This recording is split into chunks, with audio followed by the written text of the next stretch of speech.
Hi, my name is Noah Latte and welcome to 5 Minutes of Design and Code. In today's episode, we'll be looking at 5 tips of design for everyone. Whether you're designing for the web or you're designing from Microsoft Word or you're designing through a PowerPoint or you're even a graphic designer using any tool, these very tips works for every platform. And number one on my list is before starting any design, try to have a mood board. Now, what is a mood board? A mood board is a collection of designs that helps you understand the kind of things you're about to do. And it allows you to kind of like have a pictorial idea of how to combine your elements and how to structure your design entirely. Now, there are several platforms that allow you, gather some of these ideas. Some of the link will be embedded in the description of this video. If you want to check, you can check out Dribble, you can check out Behance, you can check out FreePick. They allow you to sort of like, see what people have done. There are free versions that you can even download and try to play around and create something that really works for you. Number 2 is when you're done creating a mood board, the next thing you want to do is to have a color palette. Now, color palettes allow you to kind of like group your colors and see how you can merge and play around colors rather than just picking colors randomly. Your color palette will give you a very structured way of applying colors. You know the color to apply to every of your headers. You know the color to apply to maybe if you have any shapes or icons, just name it. The color palette will play a very long role when you're designing. Another thing you want to pay attention to is don't be overexcited about font usage. Now, because we have several fonts out there, it doesn't necessarily mean you have to use all the fonts at the same time. In fact, to achieve an effective design, the usage of 2 fonts is ideal for any design you're making.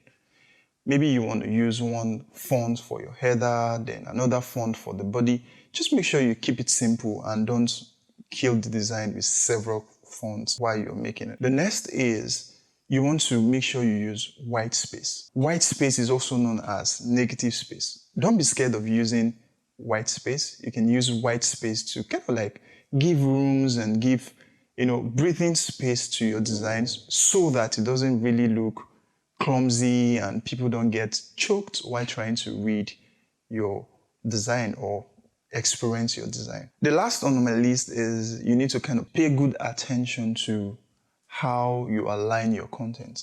Make sure that the contents are well aligned. Make sure that the space surrounding the content are kind of like justified. Not that you have your content one side and a lot of space on the other side. There's really no balance. All of those things really have effects on our design. So if you're trying to centralize your content, make sure that the space between the right and the left are even. Those are the kind of things you need to pay attention to. Of all those things that I have mentioned, there's something that is crucial for all. In all the design you do, make sure that you pay attention to the brand manual.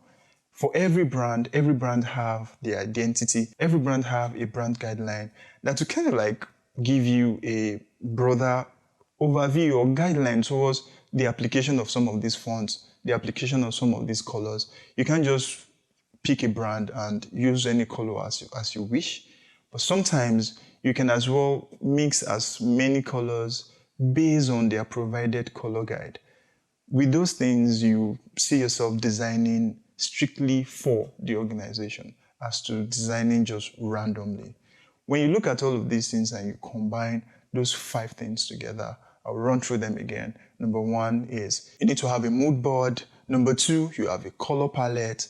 Number 3, make sure you don't use several fonts. 2 fonts is enough for every design. Number 4, you need to make use of white space. Make sure you have negative space all around your content. And the last one, which is you need to justify your content properly. Make sure that the space around your content are even. And make sure that even when you're giving space, make sure the space is enough to distinct your elements from each other so people don't feel choked while trying to consume your content. Thank you. If you like this video, subscribe to our channels. In my next episode, I'll be coming up with other cool stuff on how you can design like a top-notch and everybody will resonate with your brand.